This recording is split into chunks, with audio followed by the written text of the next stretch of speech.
Saya mau cerita, jadi ilmu itu lebih keren kita. Sehingga Rasulullah Shallallahu Alaihi Wasallam pernah ngendikan, saya ini rindu sekali li ikhwani, kata Nabi itu ikhwani. Kata sahabat bilang, alasna ikhwanaka ya Rasulullah, bukankah kita ini saudara kamu, saudara engkau ya Rasulullah? Tidak, antum ashabi, kamu itu sahabat saya. Siapa teman-teman kamu itu ya Rasulullah? Yaitu kaumun yang tidak melihat saya, kemudian iman kepada saya. Jadi mereka seperti kita semua di Kudus ini tidak melihat Rasulullah Shallallahu Alaihi Wasallam, tapi iman sama Nabi. Dan ketika malaikat yubahi bikum malaika, Allah bangga dengan malaikatnya, membanggakan kita. Sampai malaikat tuh sentimen, kok bisa ya Allah?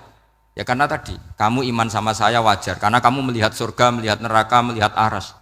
Sementara orang Kudus coba ngelihat apa? Paling simpang 5, apa simpang 7 itu.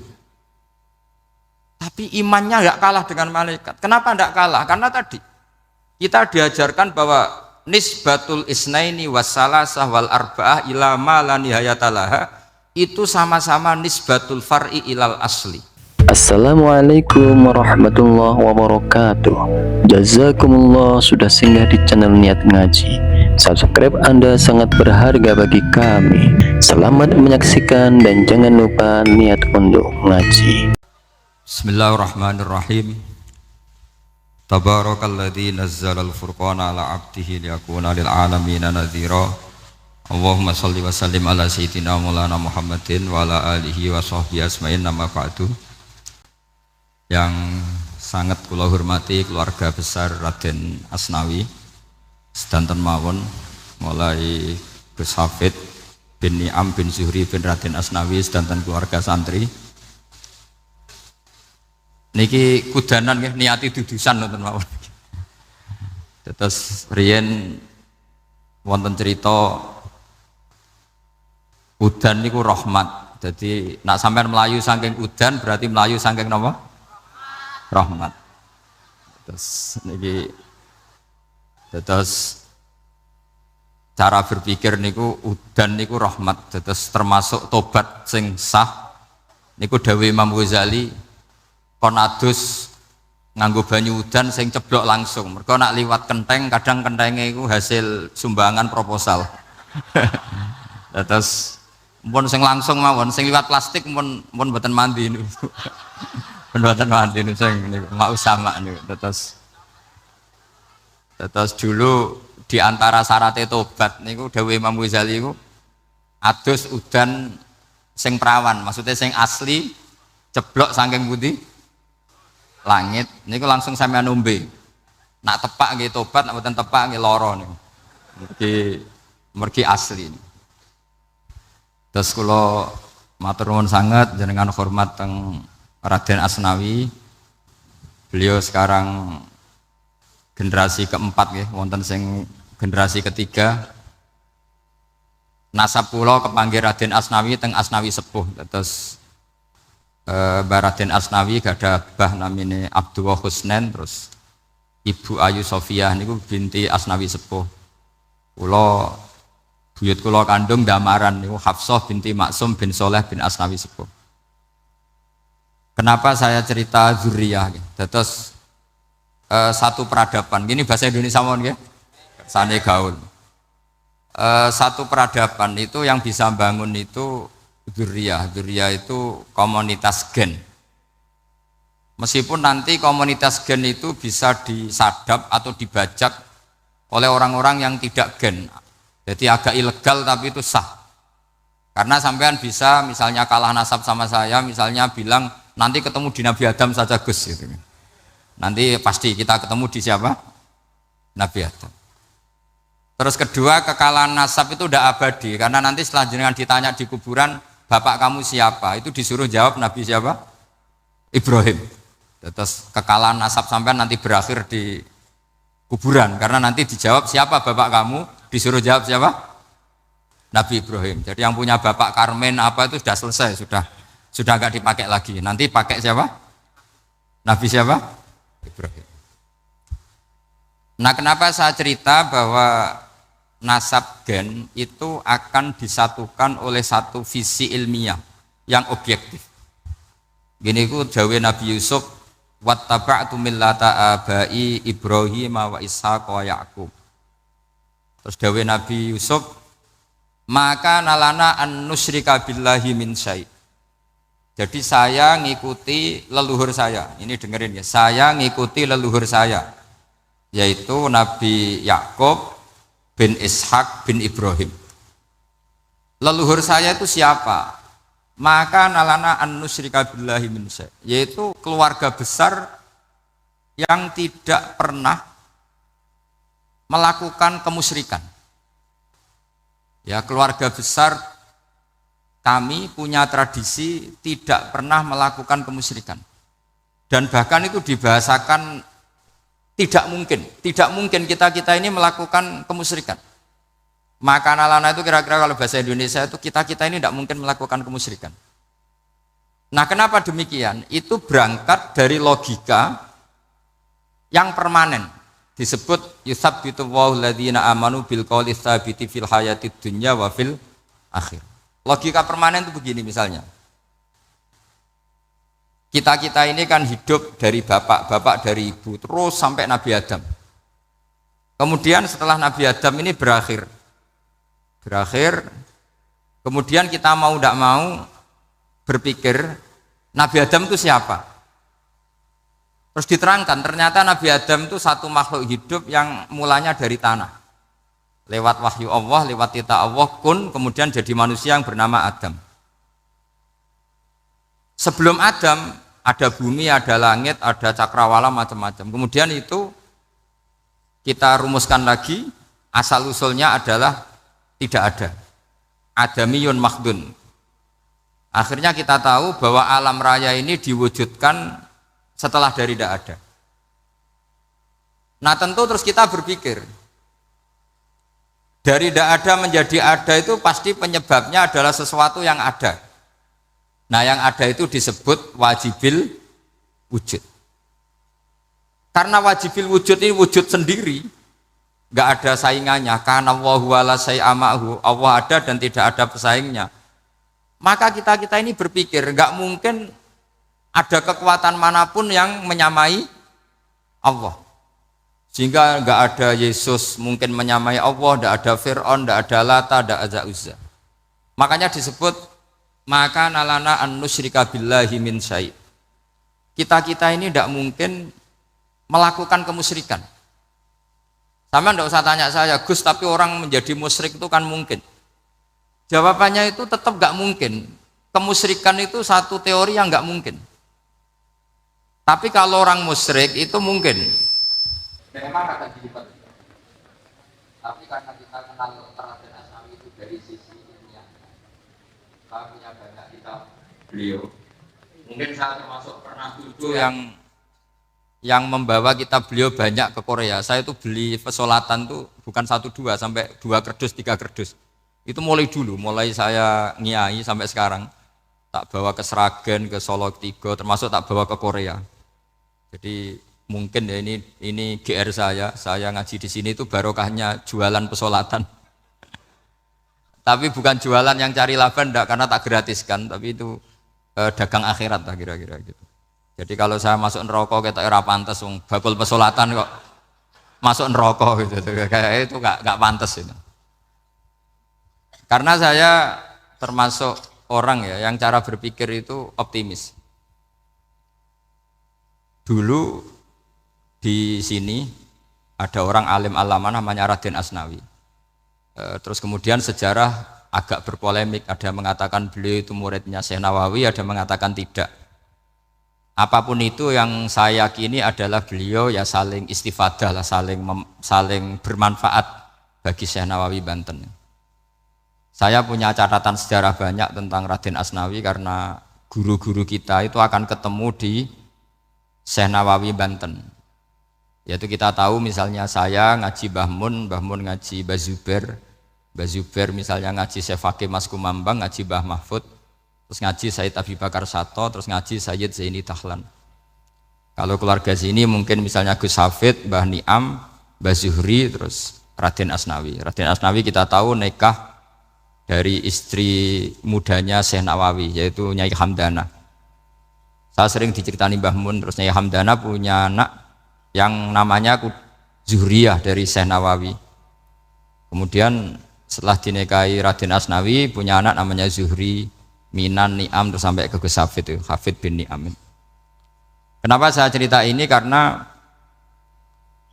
kealiman itu adalah sesuatu yang dibanggakan Allah. Imam Amudi itu ulama ahli matematika.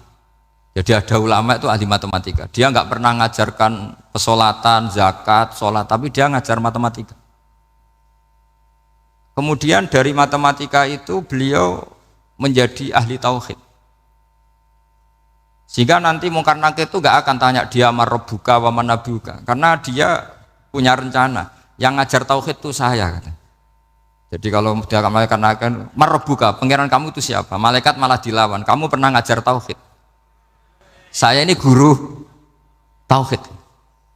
Singkat cerita, saking keramatnya Imam Amudi, kata Allah, ya Amudi, presentasikan ilmu tauhid yang lewat jalur matematika ke semua malaikat saya. Semua malaikat saya tahu cara berpikir matematis. Karena malaikat itu imannya itu iman mauhibah, karena dia malaikat, ya iman karena tahu neraka, tahu surga, terus dia iman. Kalau kita enggak, kita iman tuh pakai logika, jadi lebih keren.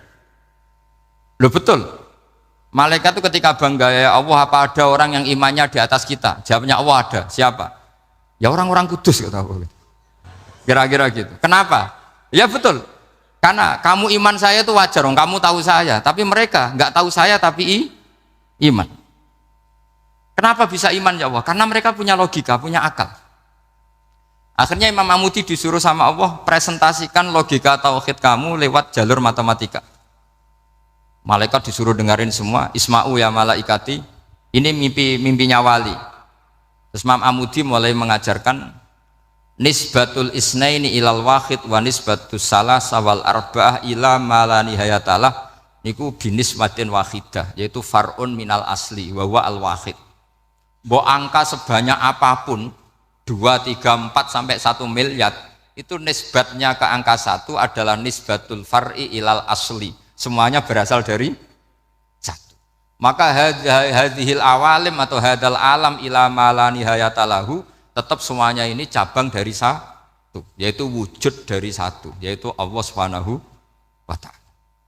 Sehingga semenjak itu ditiru sekian ulama. Akhirnya malaikatnya mantuk karena kepastian kalau Allah 1 yang diyakini malaikat itu sepasti logika yang dibangun orang-orang manusia ini, padahal tidak ngerti Allah Subhanahu wa ta'ala karena pakai akal.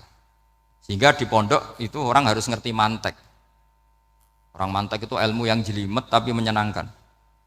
Biasanya sing sinau ambek rokokan, sawangannya kayak filosof. Jadi paling enggak agak paham dia alasan. Sementing nikmati rokok, tapi pikir nikmati pemikirannya, ternyata nikmati rokok. Kayak kemarin saya datang ke resepsinya Gus Agil, saya itu tertawa terus karena dengerin Habib Mutahar. Saya membaca bahayanya rokok, setelah tahu bahayanya saya berhenti membaca. Tak pikir itu kan setelah tahu bahayanya saya berhenti merokok, ternyata enggak. Saya baca bahayanya apa? Merokok. Setelah saya baca, maka saya berhenti membaca, gitu. Bukan berhenti merokok. Itu ilmu kelas tinggi seperti itu harus mantap. Pernah beliau ditegur dokter, Beb, kalau rokok terus nanti mati. Tenang saja, saya masih bawa korek. Dikira itu kan orangnya yang mati, ternyata beliau enteng saja. Santai aja dok, saya masih bawa korek. Jadi saya bukan nyarankan santri rokok, tapi orang rokok itu memang punya logikanya sendiri. Kalau Banafek Hajen itu masih pernah bahasa juga. Karena Banafek juga turunan Mbah Mutamakin. Hak, rokok itu haram tau ora? Nak cara kula darani haram sebuti bah. Lah iya, nak haram ya bener aku. Mulane tak obong, barang haram apike diobong. Jadi saya tuh saya sama orang-orang sepuh itu tidak pernah menang. Jadi apa ya? Mereka itu orang yang sudah lama gimana ya? Mau dikatakan bulat itu ya, tapi memang nggak pernah kalah mereka. Ada satu kiai masih misananya Mbah Nafek. Ini rokok 2 katanya. Bagi yang enggak ngerokok berarti membiarkan dua haram masih. Bagi yang merokok berarti mengurangi haram. Kalah lagi saya. Jadi saya tuh pernah dibully dua mbah saya. Karena dua mbah saya ini rokok semua. Akhirnya saya sing nom ngalah gitu. Karena saya tidak mungkin bilang sing waras ngalah karena kalah sepuh gitu. Jadi ya sudah mau tidak mau harus bilang sing nom. Tapi yang penting itu kita mendengar. Jadi ternyata sepinter-pinternya kita itu mesti kalah pinter sama yang sepuh-sepuh itu. Jadi kalau tahu bahayanya rokok lewat membaca ya harus berhenti merokok. Berhenti membaca katanya.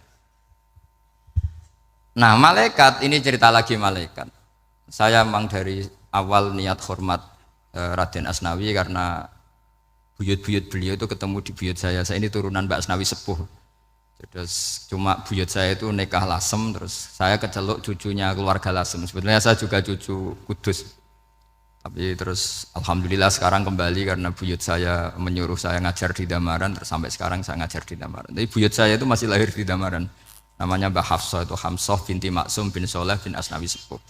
Sama seperti nasab di sini Raden Asnawi, Mbak Abdul Husnan, terus Nyai Ayu Sofiyah, terus Mbak Raden Asnawi. Saya mau cerita, jadi ilmu itu lebih keren kita. Sehingga Rasulullah SAW pernah ngendikan, saya ini rindu sekali li ikhwani. Kata Nabi itu ikhwani. Kata sahabat bilang, alasna ikhwanaka ya Rasulullah. Bukankah kita ini saudara kamu, saudara engkau ya Rasulullah? Tidak, antum ashabi, kamu itu sahabat saya. Siapa teman-teman kamu itu ya Rasulullah? Yaitu kaumun yang tidak melihat saya, kemudian iman kepada saya. Jadi mereka seperti kita semua di Kudus ini tidak melihat Rasulullah SAW, tapi iman sama Nabi. Dan ketika malaikat yubahi bikum malaika, Allah bangga dengan malaikatnya, membanggakan kita. Sampai malaikat tuh sentimen, kok bisa ya Allah? Ya karena tadi, kamu iman sama saya wajar, karena kamu melihat surga, melihat neraka, melihat aras. Sementara orang Kudus coba ngelihat apa? Paling simpang 5, apa simpang 7 itu. Tapi imannya enggak kalah dengan malaikat. Kenapa enggak kalah? Karena tadi kita diajarkan bahwa nisbatul isnaini wassalasah wal arba'ah ila ma la nihayatalaha itu sama-sama nisbatul far'i ilal asli. Tetap yang asli adalah angka 1. Jadi enggak mungkin aslu hadhil asya enggak dari Allah itu. Enggak mungkin, tetap dari zat yang satu. Kemudian tentu ini bukan nisbatul walad ilal walid, anak ke bapak tentu enggak. Tapi nisbatul khaliq sama makhluk. Tapi apapun itu pasti satu. Sehingga Imam Amudi akhirnya masuk surga lewat jalur itu. Tidak usah lewat pertanyaan man rabbuka wa man nuka. Kelasnya disuruh ngajar malaikat. Saya punya rencana jadi pengajar malaikat nanti itu kan. Jadi orang-orang Kudus yang dapat barokahnya Raden Asnawi nanti jangan mau kalau ditanya man rabbuka wa man nuka. Kelasnya itu harus apa? Jadi gurunya malaikat. Karena bapak kita Nabi Adam itu keren. Nabi Adam itu adalah orang yang disuruh Allah dipresentasikan, dibanggakan Allah di depan para malaikat. Ketika ada malaikat yang agak hasut, tapi itu tidak malaikat papan atas, malaikat yang kebanyakan. Itu kan agak terima Nabi Adam jadi apa? Khalifah. Sampai malaikat ini usul ataj'alu fiha mayufsidu fiha wasfikut. Makanya kalau saya protes sama malaikat itu malaikat yang ini, bukan Jibril sama Israel. Kalau protes Israel bahaya. Bisa dihabisin. Saya pernah ditanya seorang kiai, Gus jenengan gojlok malaikat kok berani? Ya karena malaikat yang jenis ini pernah gojlok Nabi siapa? Adam. Enggak percaya kalau Nabi Adam itu layak mimpin sampai protes ataj'alu fiha may yufsidu fiha wasfikut. Tapi apa yang terjadi? Allah mengajarkan satu ilmu di Nabi Adam kemudian disuruh meresentasikan. Qala ya Adamu ambihum bi asmaihim. Adam, coba kamu presentasikan ilmu kamu. Setelah Nabi Adam fasih mempresentasikan ilmu, kata Allah, kamu bisa enggak sepinter Nabi Adam? Enggak bisa ya Allah. Makanya sudah saya bilang, ini a'lamu malah. Saya lebih tahu siapa yang layak mimpin. Jadi layak mimpin itu pertama harus kuwatul ilm. Ilmunya itu harus kuat. Nanti saya akan cerita hubungannya Raden Asnawi dengan Syekh Nawawi. Apa itu hubungan teman, apa murid guru, itu memang masih jadi polemik sampai sekarang. Kalau saya ya keyakinan saling istifadah. Ini bahasa netral, tidak murid guru tapi saling apa? Istifadah. Kata Syekh Nawawi dalam tafsir Munir itu, ilmu itu nomor satu. Sehingga beliau setiap ada ayat fa inna hizballahi humul ghalibun, beliau pasti menafsiri bil hujjah wal barohin la bis saulah. Saya masih ingat betul takbirnya, memang saya hafalkan. Tapi bukan untuk modal pidato, bukan modal sebagai wong alim. Kalau pidato gampang, pidato itu semua orang bisa. Kalau jadi orang alim itu tidak gampang. Lebih susah lagi wong alim berpidato. Itu kalau nggak pernah mbah saya tidak mau. Karena memang saya terkenal nggak suka pidato. Satu memang nggak bisa.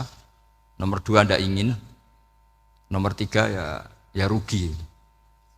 Karena pidato itu nasib-nasiban ini. Kalau nasib baik kamu tidak paham itu, wah Gus Ba ilmunya tinggi sehingga kita tidak paham itu kalau nasib baik. Kalau nasibnya tidak baik, nak ngendikan bulat sama paham, itu tepak-tepakan. Dan Syekh Nawawi itu benar, Raden Asnawi juga benar, semua guru-guru kita benar. Karena agama ini sebetulnya bukan masalah negara, tapi masalah logika yang sehat. Uni Soviet itu pernah mengkooptasi Uzbek, Ceknya, Tajikistan, itu 100 tahun. Orang dipaksa ateis. Tapi orang-orang Uzbek, saya sering ketemu ulama Uzbek, kadang ketemu di Korea, kadang di Malaysia. Orang-orang Uzbek itu punya basement di bawah tanah. Kemudian di bawah tanah ini mereka ngajarkan tauhid. Ngajarkannya ya gampang. Misalnya ini sesuatu yang ada, ya ini. Ini ada penciptanya enggak? Ya ada. Siapa? Tukang katanya. Yang penting itu enggak ada logika bahwa sesuatu yang ada disebabkan oleh ketiadaan. Lah orang komunis, orang ateis itu orang yang mengatakan alam ini didahului oleh nihilisme, oleh adamiyah. Masuk akal enggak sesuatu yang ada, penciptanya sesuatu yang tidak ada. Sehingga orang anak-anak Uni Soviet itu enggak pernah kepikiran membenarkan ateis, itu enggak pernah. Bareng Uni Soviet ada itu Glasnost Perestroika itu kemudian hancur, semuanya langsung menjadi negara Islam, termasuk Uzbek, Tajikistan, karena diajari ilmu. Bahwa ilmu itu yang enggak pernah kalah oleh negara. Sehingga saking pedenya Rasulullah SAW ketika Sulhul Hudaybiyah, ini agak jelimet tapi gampang dicerna. Sulhul Hudaybiyah itu satu perjanjian yang semuanya merugikan Rasulullah. Yaitu kalau orang kafir masuk Islam disuruh kembalikan ke kafir, karena kafir itu bagi mereka habitat, Islam itu hal yang baru. Tapi kalau orang Islam menjadi kafir, nggak boleh kembali Islam, berarti kembali ke habitat. Semua perjanjian itu merugikan. Sampai masyhur Sayyidina Umar protes ke Rasulullah, jenengan masih nabi.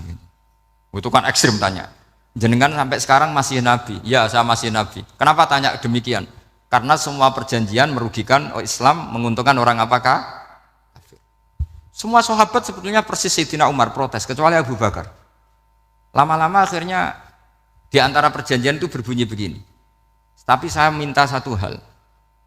Orang boleh mendiskusikan Islam tanpa tekanan. Itu saja permintaan Nabi. Orang boleh mendiskusikan Islam secara bebas, tidak tertekan. Karena orang-orang kafir melihat itu hal yang biasa. Ya enggak masalah Muhammad. Akhirnya orang diskusi. Islam itu apa sih? Islam itu orang yang menuhankan Allah. Allah itu siapa? Zat yang menciptakan langit dan bumi. Lama-lama orang kafir berpikir, wah keren. Tuhannya Muhammad bisa bikin langit dan bumi. Tidak kayak Tuhan kita, malah kita yang bikin. Jadi mulai debat itu terus ada yang cerita lagi. Saya pernah loh nyembah Lata, pas itu dikencingi luwak. Masa ailahun ya bulu ali sa'laban, masa Tuhan kok dikencingi luwak? Yang agak-agak ahli kitab ya diskusi lagi. Wah kayaknya Yesus tidak Tuhan. Masa Tuhan kok kelaparan, lemes, wah repot nanti. Jadi makanya Allah ketika ngejlok wa ummuhu siddiqah kana yakulani ta'am. Mal masih ibnu Maryam illa rasul qad khalas min qablihir rusul wa ummuhu siddiqah kana yakulani. Coba paradok enggak misalnya. Kamu didolani Nabi Isa terus ketok lemes. Kenapa Tuhan? Saya agak sakit keroi dulu. Kan enggak kebayang itu. Punya Tuhan yang sakit setelah makan sehat terus. Kan enggak kebayang seperti itu. Ketika Nabi punya konsep Tuhan, Tuhannya Muhammad itu siapa? Yaitu zat yang la awalalah, zat yang pertama. Lalu Tuhan itu siapa? Tuhan itu yang menciptakan langit bumi. Tuhan itu siapa? Yang memulai segalanya. Lama-lama mereka berpikir, wah kalau gitu yang benar itu Islam. Maka kata Imam Zuhri, Syihabuddin Az-Zuhri, fama kana fathun fil islami a'dhama min sulhil Hudaybiyah. Innama kana an-nasu yatafadhaluna fil hadis wal munaza'ah.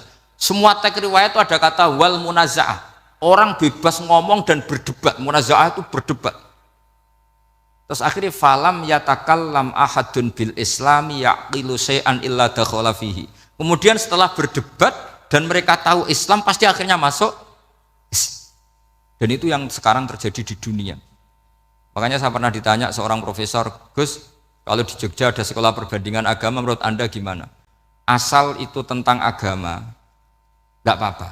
Tapi kalau yang dibandingkan umat Islam itu jangan. Karena nanti kalau di Indonesia kira-kira yang copet itu ditanya agamanya juga Islam, yang koruptor juga Islam. Jadi kalau yang dikaji Islamnya enggak apa-apa, tapi orangnya jangan, kata saya. Karena yang bulat ya banyak, yang enggak sholat ya banyak. Tapi kalau Islamnya saja, misalnya adu konsep tentang Tuhan. Masyhur kita mungkin banyak yang melihat itu debatnya Stanley Fischer sama Ahmad Didat itu. Tuhan kamu siapa ini itu sama Didat cerita Tuhan saya itu lam yalid walam yulad walam yakul lahu kufuwan. Itu spontan ada seorang mahasiswi bilang, sepertinya Tuhan Anda lebih menarik. Karena Tuhan Anda yang menciptakan langit bumi, yang Tuhan ini kok lahirnya sudah di bumi, masa lahir-lahir langsung jadi Tuhan. Jadi akhirnya falam yatakallam ahadun bil islam yaqilu syai'an illa dakhala fihi. Sehingga agama ini apa? Agama itu adalah kalimat tauhid. Kalimat itu apa? Logika yang terbangun. Nah, ketika logika itu terbangun, maka disebut yusabbitu wahul ladzina amanu bil qaulis tsabit fil hayatid dunya wa fil akhirah. Allah itu akan menetapkan satu kaul, satu presentasi ilmiah atau satu kesimpulan ilmiah. Yang kesimpulan itu nyata benarnya. Dan ini akan nyata terus baik di kehidupan dunia maupun kehidupan apa? Akhirat. Seperti Allah sebagai Tuhan. Itu akan nyata terus. Di dunia Allah ya Tuhan, nanti di akhirat juga Tuhan. Tapi Tuhan selain Allah, maka menjadi Tuhan ini nunggu ada yang menuhankan. Misalnya Fir'aun, itu jadi Tuhan karena ada yang menuhankan. Sekali dia mati, dia sudah aset wisata, bukan Tuhan lagi. Makanya gejolokannya orang ulama Arab, kalau ketemu ulama Mesir, kalau gejolokan itu lucu. Orang Arab, ada Abu Jahal, Abu Lahab, penggaweane ngusir Nabi. Gitu. Itu gejolokannya ulama Mesir. Kata ulama Arab, kamu gayanya benci Fir'aun, tapi rizki kamu dari wisata melihat Fir'aun. Itu gejolokannya ulama Arab sama ulama Mesir. Sehingga agama ini mengajarkan apa? Satu kalimat. Makanya kamu harus belajar mantek. Dulu Raden Asnawi ya pengajar mantek. Dulu buyut saya di sini Mbah Fauzan, abahnya Mbah Pah itu, mbahnya itu juga pengajar mantek. Karena di antara yang diceritakan Allah itu wa ja'alaha kalimatam baqiyatan fi aqibih. Tugas utama Nabi Ibrahim adalah menjadikan satu logika. Kalimah itu logika. Itu menjadi logika yang abadi, baqiyah itu abadi. Fi aqibih di anak turunnya Nabi Ibrahim. Misalnya begini, saya beri contoh ya. Misalnya saya mengatakan teh ini hitam, itu menjadi kalimah karena diucapkan, tapi tidak menunjuk hakikat karena tehnya berwarna apa? Kuning.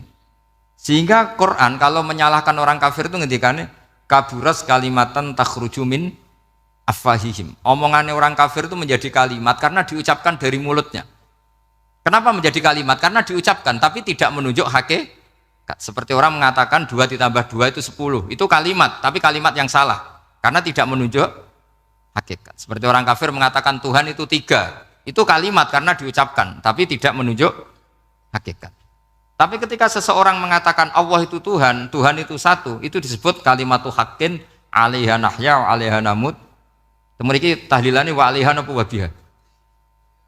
Wa 'alaiha napa wa biha. Waliha ya ada yang tahlilan wa biha, itu enggak tahu sanatnya dari mana, pokoknya ada yang wa alaiha, ada yang biha. Kenapa dikatakan kalimat tauhid? Karena kalimat yang dari kesimpulan berpikir. Dan agama ini dibawa Nabi Ibrahim itu untuk membawa kalimat tauhid. Ciri utama kalimat tadi, kamu yakin seyakin-yakinnya bahwa nisbatul snaini wassalasah wal arba'ah ila ma la nihayata laha itu kanisbatis nain ilal wahid, yaitu semuanya far'un minal asli. Aslinya adalah wahid. Sehingga di kitab, saya pernah ngaji Mbah Mun, namanya kitab Al-Husunul Hamidiyah. Itu dikarang oleh ulama-ulama sekarang, itu diajarkan di MGS. Ini mbah-mbahnya Gus Akil, pendirinya Madrasah MGS. Itu ada gambarnya di situ. Di situ ada gambar piramida, ada gambar hewan, ada gambar pohon. Kata yang ngarang, gambar sedetail ini, sejelimet ini dimulai dari nuqtah wahidah. Tetap dimulai dari satu titik. Dan ini disebut nuqtatil wujud. Jadi mbok orang kudus sebanyak ini tetap dimulai dari satu orang, yaitu Adam. Adam dimulai dari ketiadaan. Lalu siapa al-mujid? Pewujudnya siapa? Hanya Allah Subhanahu wa ta'ala. Sehingga ulama-ulama termasuk Syekh Nawawi itu paling suka ngendikan semua makna Quran dikumpulkan di Fatihah, Fatihah dikumpulkan di Bismillah, Bismillah dikumpulkan di ba, karena di ba itu ada titik nuqtatil wujud, yaitu disingkat bi kana makana wa bi yakunu ma yakun. Karena saya, kata Allah, semuanya akan ada, dan karena saya yang enggak ada, semuanya suatu saat ada. Disebut nuqtatil wujud. Nah, kita meyakini kalau Allah satu itu seyakin-yakinnya, karena enggak mungkin angka enggak dimulai dari angka satu. Begitu juga gambar seapapun jilumete. Misalnya sampean gambar zaman saya kecil, gambar paling favorit itu apa? Kambing bertarung. Itu gambarnya kan susah. Daripada gambar kambing bertarung susah terus dibikin kotak saja, tembok. Kalau tanya gurunya, gambarnya mana? Di belakang tembok, Bu. Ini itu dulu saya diwarai anak-anak nakal ya. Jadi semua satu gambar itu disuruh gambar harimau, yang satu disuruh gambar kambing bentrok, yang satu disuruh gambar matahari, semuanya kotak semua. Ini itu, Bu, gambarnya di belakang apa? Tembok. Maka enggak kelihatan kata sih. Jadi gurunya kalah cerdas. Yang guru itu sebenarnya nggak pernah menang, karena murid itu lebih pinter. Itu teman saya dulu kalau ngaji itu, kalau tes itu ngerpek, baca. Gurunya marah, kamu tes kok baca? Enggak ngerpek, Bu, ini belajar di kelas. Katanya belajar kapan saja, di mana saja. Aco. Jadi apa ya, orang itu kadang yang salah itu lebih masuk akal kadang-kadang ini. Saya teruskan ya supaya ini dapat barokahnya Raden apa? Asnan. Saya mohon sekali ya, kalimatul haqqin itu harus kamu jaga. Caranya jaga ya tadi. Kalau kamu tidak bisa ilmu mantek, misalnya al-alam mutaghayyir wa kullu mutaghayyir hadis la budda min muhdits, itu kan jelimetan. Pakai saja teori umum bahwa gambar apapun jelimetnya itu dimulai dari satu titik. Karena nggak dimulai dari satu titik, tidak bisa. Maka alam apapun jumlahnya nggak terhingga, tetap dimulai dari al-wahidul qahar, yaitu satu titik. Yaitu dalam konteks tauhid tentu itu Allah Subhanahu wa ta'ala. Sehingga Nabi Ibrahim itu orang paling sukses bikin waja'alaha kalimatam baqiyatan fi aqibi. Terus Nabi Muhammad begitu, sahabat gitu, sampai kita sekarang diajari ilmu mantek. Ilmu mantek itu logika yang enggak terbantahkan. Karena mau tidak mau. Kata Imam Syafi'i, fa innal uqula muttarratun ila qabulil haq, karena akal akan dipaksa menerima kebenaran. Dan itu yang terjadi di Uni Soviet. Dikooptasi 100 tahun untuk berfaham ateis, dilawan oleh ilmu, tetap menanamkan ilmu tauhid, ilmu mantek. Ketika Uni Soviet secara politik runtuh, semuanya menjadi muslim, termasuk negara-negara yang dulu dikooptasi. Maka kamu tidak usah kecil hati di Indonesia, apapun rusaknya negara ini, asal kita cara bertauhid benar, insya Allah tetap meninggal husnul khotimah. Karena sudah janjinya Allah, yusabbitu walladzina amanu bil qaulits tsabit. Sing jelas itu nomor satu tuh al qaulits tsabit. Memang itu logika yang masuk akal. Jadi jangan kira semua orang ditanya marrob, bukan, enggak. Banyak ulama yang enggak ditanya. Masyhur itu dalam cerita keramat-keramat. Ada guru tauhid ngajarin tauhid. Setelah ditanya mungkar nakir, Imam Malik datang. Kamu nanya ini, man rabbuka man nabiyuka, kamu tahu ini guru Umul Barohin yang tukang ngaji tauhid. Guru tauhid kok ditanya apa? Tauhid. Malaikatnya enggak jadi tanya. Dan saya percaya cerita-cerita seperti itu karena secara umum itu ala inna auliya Allahi la khaufun alaihim wa lahum yahzanun lahumul busyra fil hayatid dunya wa fil akhirah. Artinya kalau wali itu kok ditanya mungkar nakir berarti ngalami ketakutan. Karena di situ kan digambarkan mungkar nakir itu sewangar, bawa godam. Kalau yang tanya nggak bisa dipukul sampai ajur sak walang-walang. Pokoknya ceritanya kan seru seperti itu. Nah itu kalau betul begitu terus Ayat la khaufun alaihim wa lahum yahzanun kayak apa? Makanya dalam kitab Nashihul Ibad itu ada cerita ini. Sampean boleh nggak sependapat dengan saya, tapi semoga nasib sampean nanti digebuki malaikat. Karena orang itu akan mengalami seperti yang dirasakan. Ana indadzoni abdibi. Saya tidak bayangkan akan mengalami itu. Makanya saya ini ngajar tauhid terus. Paling tidak kalau ditanya marabbuka manabuka, sampean tahu profesi saya. Saya ini pengajar tauhid. Dan biji saya 9. Dulu saya di MGS kalau ada teman bijinya tauhid kok 4, terus gak ahli swarga, tauhidnya jeblok. Jadi kalau bijinya 4 terus gak ahli swarga, tauhidnya apa? Jeblok. Tapi yang bijinya 9, ahli swarga, tauhidnya itu saya dulu bijinya 9. Terus 9 terus sampai tamat. Karena nggak ada biji 10. Karena kalau 10 itu kan terlalu sempurna, nggak baik lah manusia kok sempurna gitu. Jadi sudah 9 aja kan gitu. Tapi sebetulnya pantasnya ya dapat 10. Mergo saake, mergo tenan enggak tahu saya. Di Nashihul Ibad itu ada cerita gini dan saya percaya itu. Di sarahnya itu. Juga di sarah apa itu yang disarahi Syekh Nawawi itu. Pokoknya saya kalau ingat Raden Asnawi pasti ingat Syekh Nawawi. Saya tidak memastikan apa murid guru apa saling istifadah, yang jelas itu teman dekat, teman fil ilm. Sayyidina Ali itu pernah minta kasaf sama Allah. Saya percaya tidak semua orang alami marabbuka ditanya itu. Ya Allah, saya minta kasaf itu ngerti alam gaib. Ingin tahu Umar. Jadi diam-diam Sayyidina Ali itu ya mangkal sama Sayyidina. Wong kok keras ngon. Angger wong kok tahu disentak. Jajal wani nyentak malaikat Tora itu kata Sayyidina.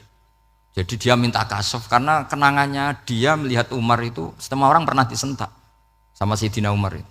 Maka Sayyidina Ali minta kasaf. Ya Allah, saya ingin melihat Umar menghadapi Mungkar Nakir. Masih garangkah apa enggak? Itu dah itu tidak. Minta kasaf. Pas kasaf beliau bangun dari kubur, duduk, dilihat sama Sayyidina Ali ini ngalami kasaf. Sama ndak usah tanya, ndak wali kok tanya, ya sudah pokoknya percaya aja. Akhirnya malaikat Mungkar Nakir datang. Itu di situ digambarkan matanya itu kalkidril mughalla, kayak apa itu panci yang dibakar. Wah, seru. Sumpah Sayyidina Ali. Baru ini kamu akan takut gitu. Tapi ternyata enggak. Umar bangkit disewentak orang tua itu. Kamu tahu menghadapi siapa? Yang sopan. Oh, ada sontak. Kewaget malaikatnya itu karena nggak pernah ngalami disentak. Mungkin itu pertama. Kewaget. Memangnya kamu siapa? Saya ini teman kekasih Tuhanmu. Yang diandalkan temannya sebenarnya bukan dia. Ana sohibu habibillah. Saya ini temannya kekasihnya Allah. Jadi dia ngandalkan temannya sebetulnya bukan ngandalkan dirinya. Oh, kamu temannya Nabi Muhammad? Iya, saya Umar, temannya Nabi Muhammad. Kamu harus hormat sama temannya kekasih Allah. Wah, terus semulai itu. Akhirnya matur Allah. Ya Allah, apakah prosedur seperti ini bisa dinego? Terus sama Allah. Oh iya katanya. Kamu kalau menghadapi kekasih saya jangan seperti itu katanya. Semenjak itu beliau sopan santun, dua Mungkar Nakir itu. Jadi ini berita gembira. Jadi sebetulnya itu enggak. Tapi kita ini kan enggak punya nyali nyentak Mungkar Nakir. Semoga dengan gelar kita doktor tafsir, doktor tauhid gitu. Atau paling enggak guru kutsiyah tauhid gitu. Atau siswa terbaik dalam materi tauhid. Itu harus kamu bawa status. Jadi sehingga nanti ini saya ranking 1 tauhid, masa masih ditanya marbuka waman nabi. Dan itu menurut saya sah. Sama enggak usah protes takbirin gitu. Susah usah takbiran. Pokoknya takbirnya adalah wali-wali itu la khaufun alaihim walahum. Ya, mereka tidak akan mengalami ketakutan baik kehidupan dunia maupun kehidupan akhirat. Bahkan para malaikat itu mengatakan ke wali-wali nahnu auliyaukum fil hayatid dunya wa fil akhirat. Kita ini teman kamu, saudara kamu, mitra kamu. Masa mitra kok nutui itu kan enggak fair. Dan menurut saya paling efektif itu apa? Kamu harus punya rumus tauhid kayak Imam Amudi menemukan Tuhan. Imam Amudi itu menemukan Allah itu lewat ilmu matematika. Dan itu Allah saking senengnya disuruh ngajari para malaikat. Wa ya malaikati isma'u. Kamu harus mendengar, ini orang alim saya. Yang ahli matematika. Tapi justru itu ngerti bahwa asal usul alam itu minal wahidil qahar. Dari zat yang satu. Akhirnya Imam Amudi mulai ngajar tuh. Nisbatus naini wassalah sawal arba'ah ila mana nihayatalaha iku kabeh iku far'ul wahid. Akhirnya malaikat mantuk-mantuk. Nah, Iman seperti itu akan setingkat keyakinannya dan keakurasiannya sama dengan imannya para malaikat. Makanya Nabi ngendikan tubaliman amanabi walam yaroni. Sebagian riwayat disebut sab amarot. Nabi ngendikan sampai 7 kali.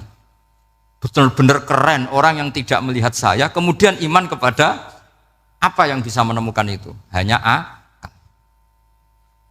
Misalnya contoh paling gampang ya yang dialami para ulama. Ya saya ulang lagi yang dialami para ulama. Ketika menemukan ilmu ya yang menjadikan mereka mahabbah Rasulullah Shallallahu Alaihi Wasallam. Nabi itu paling suka itu sholat. Nabi itu paling senang sama sholat. Wa qurratu aini fi sholat. Terus beliau ngendikan as-sholatu imaduddin. Terus beliau kalau muji sholat itu sundul langit. Sampai beliau kalau banyak masalah itu bilang ke Bilal, arikhna ya Bilal, saya kasih istirahat. Itu maknanya mau sholat. Semuanya sholat. Pertanyaannya adalah, apakah mungkin seorang raja yang ambisi jadi raja, kemudian yang dikampanyakan adalah orang supaya sholat? Tentu kalau Nabi seorang raja, beliau akan kampanye gimana? Narik upeti kayak apa, narik pajak kayak apa, biar Nabi kaya. Enggak.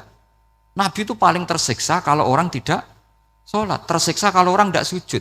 Loh, kalau beliau seorang raja, ngapain mempopulerkan sholat? Maka makna sholat imaduddin adalah sholat itu tiang agama. Maknanya tiang agama, kamu akan tahu betul kalau dia seorang nabi. Karena apa? Yang diajarkan adalah sholat. Loh, coba untungnya apa bagi Nabi Muhammad ketika umat Islam sholat? Kan tidak ada untungnya sama sekali. Justru itu kelihatan kalau dakwah beliau itu dakwatul haq, mengajak kebenaran. Lho wong kok kampanyane kon salat, mestine nak kepengin sugih kan kon bayar pajak, upeti. Tapi enggak, Nabi itu ngajarkan apa? Orang supaya salat. Dan ini diimplementasikan sama Raden Asnawi, beliau ngarang pesolatan. Orang sealim itu yang dikarang pesolatan. Makanya saya itu kagum. Saya saksinya banyak, tanya murid-murid saya kalau beli pesolatan sak kerdus, saya kirim ke Korea, terus ke pedalaman-pedalaman itu. Karena saya butuh pesolatan, bahwa orientasi kita itu sholat. Sehingga wali-wali itu dulu, saya berkali-kali cerita kalau ngaji, wali-wali dulu itu kalau ditawarin Allah masuk surga itu tanyanya satu, ya Allah di surga ada sholat enggak? Kalau enggak ada saya enggak mau. Kalau sampean pasti enggak tanya gitu, pasti itu sudah ada. Sampean malah gini, enak mlebu swarga ora usah sholat mesti gitu. Sudah, jadi sudah lama sekali nganggap sholat itu problem. Dan itu berat masuk surga kalau begitu terus, itu berat. Itu pertanyaannya gitu. Karena alam rohani kita, saya ulang lagi, alam rohani kita itu tidak kebayang kalau kita hanya nyuwun sewu nikmati secara seksual, secara biologis. Makanya ada ulama ditanya, kenapa sholat itu lebih indah ketimbang nikmat al-wiqa misalnya, nikmatnya hubungan biologis. Jawabnya ulama itu gini, lucu, jawabannya sederhana. Nikmatnya kamu punya anak itu apa? Jawabnya ulama itu lucu. Kalau sakit dia sembuh, kalau hilang dia datang. Saya ulang lagi ya, kalau sakit dia sembuh, kalau hilang dia datang. Sekarang orang tua yang punya anak sakit koma di UGD atau di emergency, itu senangnya tuh mengalahkan kesenangan apa saja. Kira-kira orang yang berhubungan intim atau yang hubungan biologis dengan orang yang sedang anaknya sembuh dari koma, senangnya senang mana? Senang yang melihat anaknya sembuh dari koma. Senikmat apapun hubungan biologis, senang anaknya yang hilang ketemu. Nah, kalau anak ketemu saja orang seseneng itu, apalagi kita di surga, ketemu zat yang lama kita sembah, yang lama kita rindukan, yang lama kita rindu, kemudian ketemu di surga, maka tidak ada artinya surga tanpa melihat Allah Subhanahu wa Ta'ala. Memang harus dijelaskan secara rohani. Akhirnya orang ngerti bahwa nikmat tertinggi di surga adalah melihat Allah Subhanahu wa Ta'ala. Karena kalau anak-anak muda mungkin protes, ya enggak, ya enak kumpul sama widadari gini-gini. Wah itu kan yang trauma bojone jelek gitu. Wah itu yang bojone jelek mesti kesusu masuk surga karena itu sudah jelek, cerewet, nggak mati-mati kan gitu. Terus dia ingin masuk surga mesti niate welek, mesti pikiran pertama itu kumpul widadari. Tapi ada ulama yang bikin analogi tadi, misalnya istri kamu cantik, kemudian anak kamu sakit, koma. Hubungan dengan istri sama dengar berita anak kamu sembuh, seneng mana? Seneng anak sembuh. Sama anak yang hilang, seneng mana? Anak yang hilang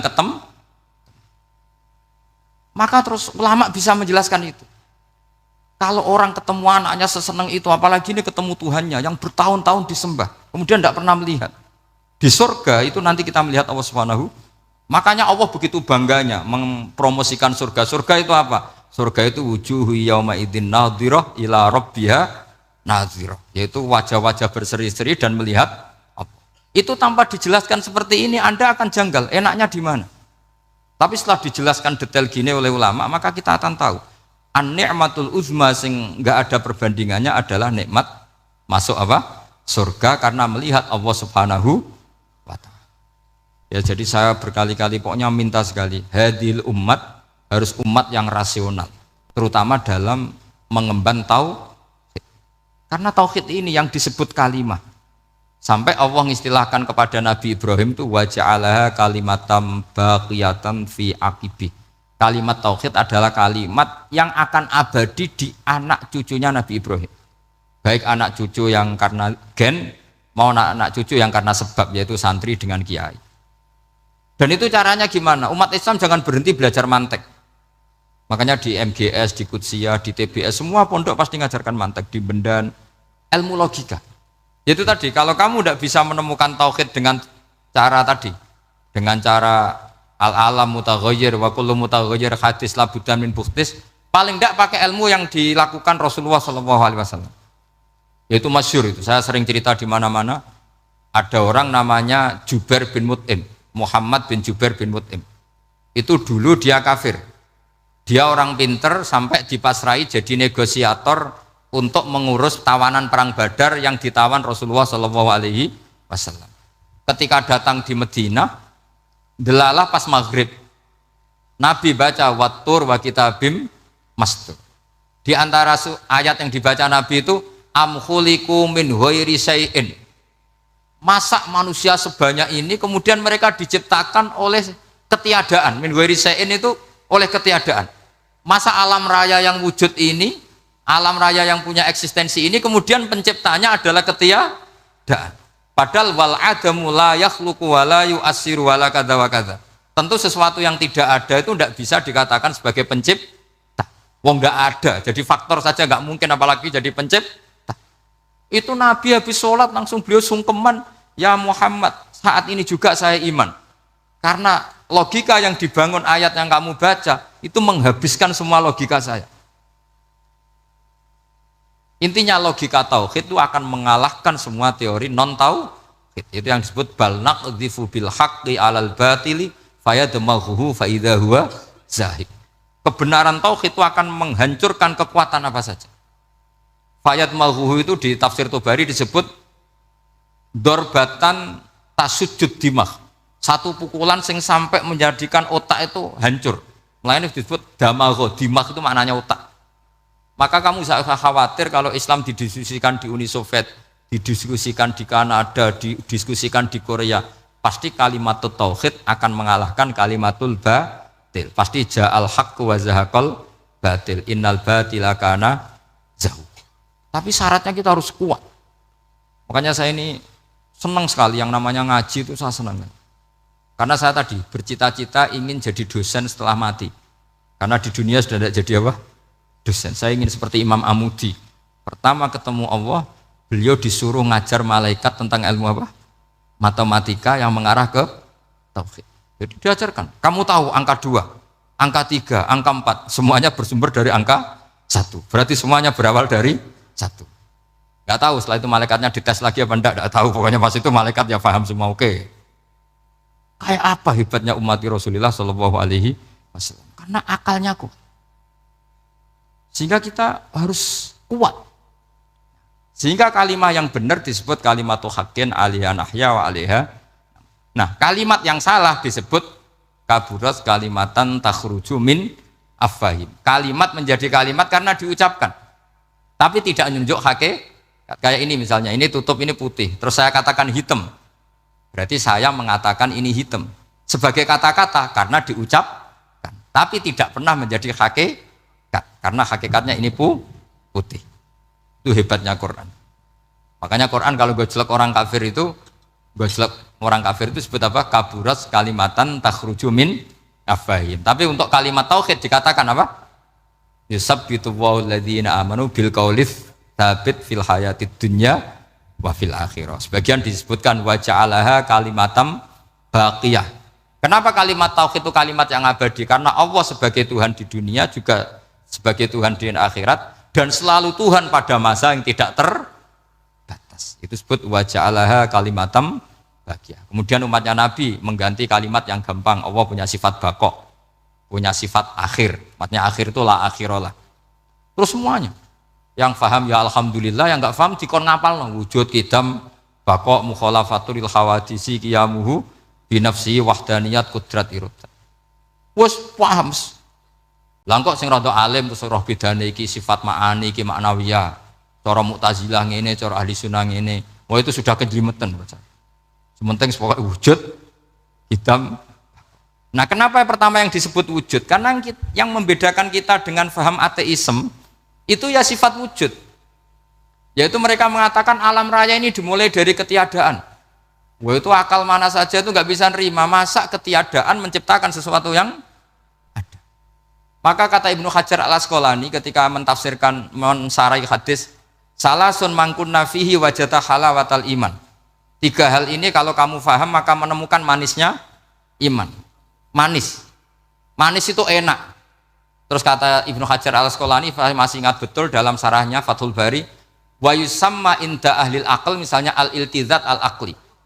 Agama ini mengajarkan kenyamanan cara berpikir. Coba kalau sampean seorang doktor atau seorang profesor atau seorang pinter, kemudian kamu dipaksa mengimani bahwa alam ini diciptakan oleh ketiadaan, itu bisa tidur gak? Oh tidak bisa tidur. Sampean misalnya orang pinter, dididik di kampus atau dididik di pondok, alam ini yang wujud, yang menciptakan itu sesuatu yang tidak wujud. Kamu bisa tidur gak kira-kira? Ini guru apa? Ini sarap ini. Mosok hadil maujudat khalaqahal adam, sesuatu yang wujud diciptakan ketiadaan. Tapi agama ini membawa sesuatu yang menyenangkan untuk akal, yaitu hadhil maujudat khalaqaha wajibul wujud. Maujudat yang wujud ini diciptakan super maujud, yaitu oleh bahasa pondok disebut wajibul wujud. Kan terus seneng, wajar dong kalau sesuatu yang ada diciptakan oleh yang ada. Nah tentu ada pencipta, terus ada super, disebut wajibul wujud. Kan terus enak. Nah, itu kata Ibnu Hajar al-Asqalani disebut wajadah halawatal iman. Sehingga kita tidak usah khawatir. Makanya saya itu termasuk orang yang nggak khawatir. Apapun rusaknya dunia ini, kacaunya dunia ini akan kalah dengan kalimatut tauhid.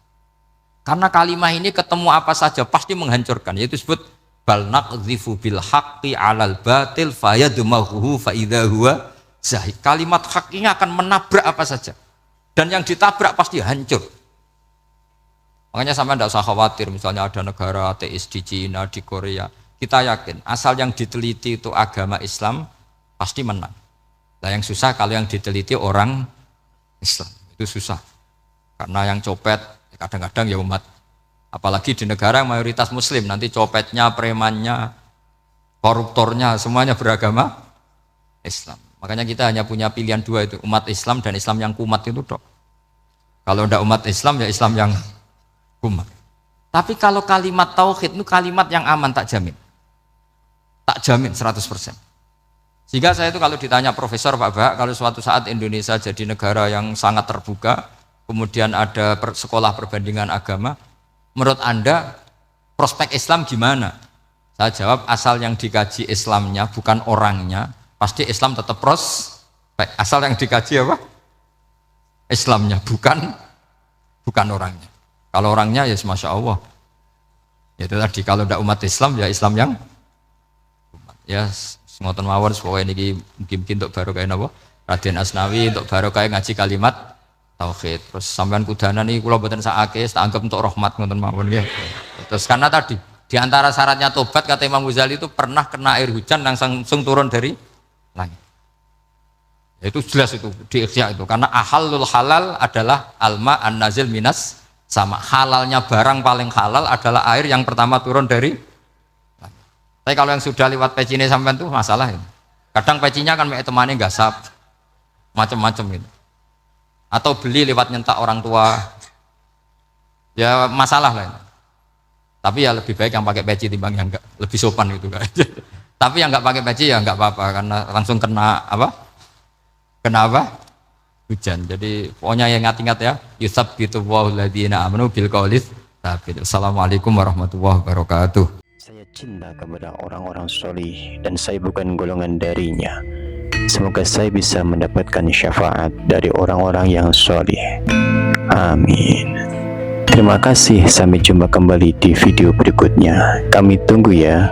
Wassalamualaikum warahmatullahi wabarakatuh.